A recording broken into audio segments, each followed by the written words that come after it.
Halo semuanya, balik lagi dengan para investor, di mana tiap harinya kita akan mengulas dan menganalisa market kripto dengan menggunakan technical analysis, serta menyajikan beberapa berita pilihan yang penting yang harus kamu ketahui. Jadi pastikan kamu hit button subscribe, like, dan komen agar tidak pernah ketinggalan lagi berita dan update di dunia kripto. Jangan lupa juga untuk join Telegram kami untuk dapat info kripto serta dapat diskusi bareng seputar kripto. Untuk yang baru nonton video ini, perkenalkan kami para investor, partner kalian dalam berinvestasi. Kalian bisa pause sejenak video ini buat baca disclaimer ini dulu. Oke, sekarang kita lanjut. Pertama kita masuk ke coin market cap, di mana kalau lihat hari ini, nah per hari ini lumayan dalam bantingannya ya. Setelah kemarin ya, memang ada kenaikan yang cukup signifikan, namun tidak berapa lama dari tadi pagi, nah itu udah dibanting lagi ke bawah. Dan ini terlihat dari beberapa koin merah ya. Nah, ada BTC sebanyak 6% per 24 jam. Ethereum 8%, 9% ini lumayan ya bantingannya. Jadi beberapa memang hampir semuanya turun bersamaan. Nah, kalau kita lihat ke chartnya Bitcoin sendiri, kita mulai dari DXY dulu kali ya. Ini indeksnya dolar, di mana kebalikan dari chart Bitcoin daily ya. Nah, karena ini ada kenaikan, nah Bitcoin memang terbalik ya dari chartnya indeks dolar, dia mengalami penurunan. Jadi saat indeks ini naik, nah kemungkinan besar Bitcoin turun dan itu yang terjadi saat ini ya.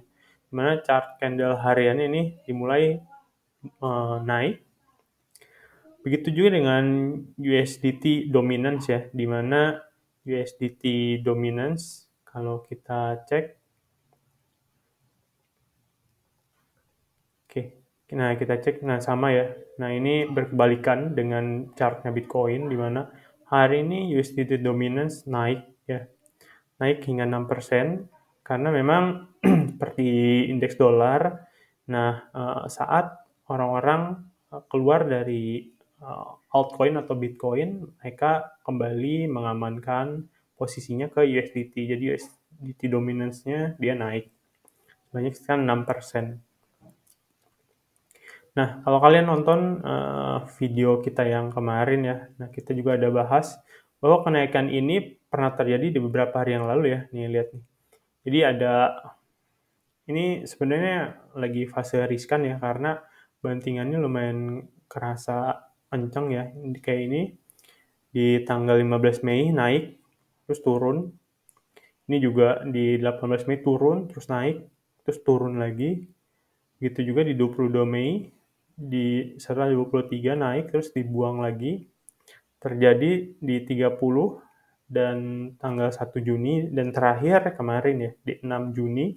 Dan hari ini, 7 Juni itu dibanting lagi. Jadi memang pergerakan yang sekarang ini lumayan ini ya, harus diwaspadai. Jadi ini kurang bagus ya. Jadi chart yang kurang bagus untuk kita semua, karena memang belum ada kestabilan dari sisi pricing ataupun price action dari Bitcoin itu sendiri. Jadi patut diwaspadai aja selama belum keluar box ini. Nah, kita hanya menunggu saja dan menanti dan mengupdate berita-berita Bitcoin dan altcoin lainnya. Oke, masuk itu mungkin kita masuk ke berita pertama dari ini ya, Pintu ya. Platform aset kripto berlisensi dari Indonesia, Pintu, mengumpulkan 113 juta di seri B-nya ya. Jadi ini lumayan banyak yang dikumpulkan.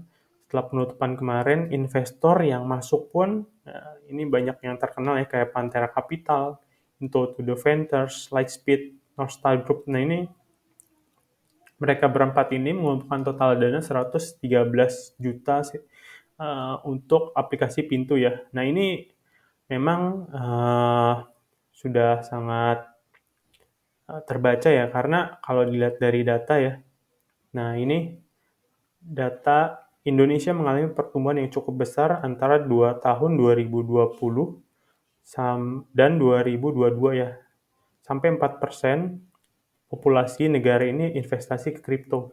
Nah, itu kenapa si Ventura ini pada ngelihat sisi tersebut, makanya mereka berani invest di Pintu. Karena Pintu sendiri itu dalam 2 tahun mereka banyak menunjukkan fitur-fitur baru, terus juga marketingnya juga bagus ya, gitu. Dan aplikasinya pun kalau kalian pakai itu juga lumayan bagus, aplikasi Pintu. Nah, injeksi dana ini mau dikemanain ya sama si Pintu ini? Nah, ini kalau dibaca dari berita, dia akan dialihkan untuk meningkatkan penawaran platform yang ada. Jadi yang udah ada lebih ditawarkan lagi ke masyarakat luas, seperti memperkenalkan fitur baru, dukungan untuk blockchain. Nah, perusahaan juga berencana untuk menambahkan lebih banyak token dan meluncurkan produk baru untuk memperkuat posisinya di Indonesia lebih lanjut ya. Jadi mereka ini ngambil positioning di Indonesia ya sebagai salah satu market leader aplikasi platform kripto aset di Indonesia. Nah, satu lagi yang lumayan menarik adalah sebagian dari pendanaan seri B akan didedikasikan untuk Pintu Akademi ya. Jadi sebuah program pendidikan untuk pedagang kripto yang bertujuan untuk menyebarkan kesadaran tentang peluang dan risiko investasi kripto. Ini yang harus kita pahami bersama bahwa memang Pintu ini sendiri menyatakan memang ada peluang ya di dalam aset kripto ini. Cuman ada juga resiko. Nah, jadi kita harus tahu, terukur kalau mau invest di kripto karena memang kripto ini menawarkan peluang yang sangat luar biasa tapi juga resikonya juga sangat tinggi ya. Makanya ini lumayan bagus sih karena dananya mau dipakai untuk menggunakan menjadikan Pintu Akademi ini. Oke, itu berita yang pertama. Kita lanjut berita yang kedua ya. Nah, ini lumayan sebenarnya Binance yang diusik oleh SEC ini bukan berita pertama ya, tapi udah beberapa kali Binance itu memang disenggol oleh SEC ya. Nah, yang sekarang ini SEC dilaporkan curiga bahwa pertukaran kripto terbesar di dunia menjadi sekuritas tanpa izin di ICO-nya. Dan kantor berita menghitung beberapa kasus lama ya. Jadi memang mereka terus mengorek kasus-kasus lama yang pernah dibuat oleh Binance ya. Salah satunya adalah Binance Holding melanggar aturan sekuritas ketika meluncurkan token BNB dalam penawaran koin awal ICO 5 tahun lalu ya. Jadi memang yang diungkit terus-terusan adalah kesalahan-kesalahan mereka yang memungkinkan melanggar peraturan di US ya. Nah, ini ada juga laporan khusus menyatakan bahwa Binance memproses setidaknya 2,3 miliar transaksi dari peretasan penipuan investasi dan penjualan narkotik antara 2017 dan 2021 dan memiliki KYC dan anti money laundry yang lemah. Nah, jadi SEC ini bukan berita baru bahwa mereka terus mencurigai Binance karena Binance ini salah satu platform terbesar ya. Jadi memang pasti ada aja cobaannya ya. Gitu. Namun mudah-mudahan Binance nggak kenapa-kenapa karena ini kalau memang kena SEC ini bisa lumayan ini ya, lumayan apa namanya, lumayan nggak bagus ya. Kita lihat Ripple sampai sekarang belum kelar kasusnya dengan SEC karena sudah masuk jalur hukum. Kita berharap aja kalau Binance aman-aman aja ya. Selanjutnya, nah ini ada berita dari Jepang ya, di mana hukum Jepang yang baru memungkinkan menyertakan kripto yang dicuri ya. Jadi di bawah variasi undang-undang saat ini tidak ada prosedur eksploitasi yang digariskan bagi petugas penegakan hukum untuk menyita kripto yang diperoleh secara ilegal dari organisasi kejahatan ya. Jadi nantinya mungkin akan ada revisi terkait kripto yang memang diperoleh secara ilegal dari organisasi kejahatan yang tertangkap di Jepang ya. Ini regulasi yang baru akan direvisi di Jepang.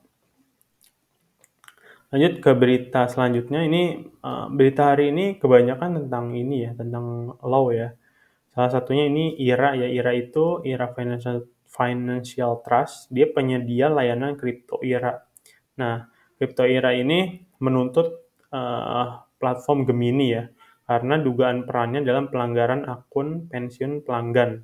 Nah, jadi si IRA ini mengatakan bahwa platform Gemini tidak memiliki perlindungan yang tepat untuk melindungi aset kripto pelanggan. IRA Finansial mengatakan bahwa Gemini mengandalkan API yang salah yang mencakup satu titik gagal.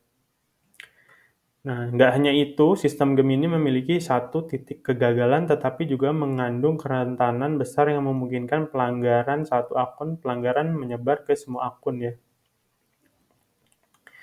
Dari IRA Financial juga menambahkan Gemini gagal membekukan akun dalam jangka waktu yang cukup segera setelah insiden itu, memungkinkan para penjahat untuk terus memindahkan dana dari rekening pelanggan di bursa Gemini setelah IRA memberitahu Gemini. Jadi udah ada yang jadi si IRA ini udah notice bahwa ada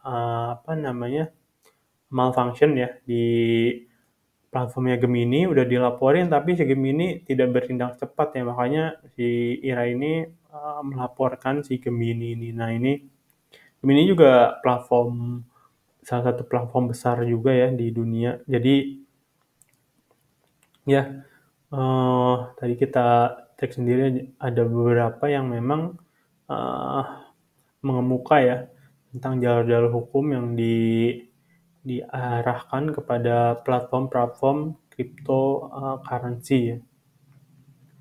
Oke, selanjutnya ini ada berita dari gen NFT pertama dari Epic Games ya. Epic Games Store ini yang belum tahu ini saingannya Steam ya. Kalau kalian para gamer PC, nah Epic Games Store ini saingannya si Steam. Cuman dia udah mulai masuk ke Web3, di mana salah satunya Gala Games ya. Dia meluncurkan Great Gala Games meluncurkan sebuah game Battle Royale bertema Wild West akan menjadi Web3 pertama di Epic Games Store. Grid akan menampilkan item NFT milik pengguna pasar saingan Steam yang telah melanggar NFT. Jadi saat Steam melarang tentang game NFT, si Epic Games Store ini malah mendukung ya, gitu. Jadi ini langkah yang bagus buat si Epic Game Store ya, karena mendukung kripto dan ini balik lagi ke Web3 ya. Web3 ini makin popularitas dan penggunaannya makin banyak di seluruh dunia ya. Yang terakhir kita ada Solana, di mana developer Solana mengatasi bugs dengan harapan mencegah terjadinya pemadaman lebih lanjut ya. Seperti yang kita ketahui, bugs ini terjadi pada durable transaction nonce ya, di mana ini membuat jaringan offline untuk 5 kalinya tahun ini, awal bulan ini di Juni ya. Jadi per awal Juni kemarin mati lagi untuk yang kelima kalinya. Nah, ini mereka udah coba fixing bugs yang mereka temukan ya. Di mana fitur transaction nodes yang tahan lama itu dinonaktifkan di rilis v1.9.28/v1.10.23 untuk mencegah jaringan berhenti jika situasi yang sama muncul lagi. Jadi mudah-mudahan dengan di-fixingnya bugs ini udah nggak ada lagi tuh jaringan Solana yang lemot, apalagi sampai mati kayak kemarin ya. Itu lumayan mengganggu ekosistem yang ada di jaringan Solana ya, baik buat developer maupun user. Nah, mungkin itu aja berita penting dan update BTC yang bisa kita sampaikan hari ini. Untuk yang mau bahas bareng token ataupun koin, kita bahas secara teknikalnya, boleh banget. Silakan tulis di kolom komentar ataupun join di Telegram yang udah kita sertakan linknya di deskripsi biar kita bisa diskusi ataupun bahas chart ataupun bahas project bareng ya. Oke, segitu aja. Terima kasih semuanya. Jangan lupa juga untuk like, share, dan subscribe jika kalian suka video ini. Thank you semuanya.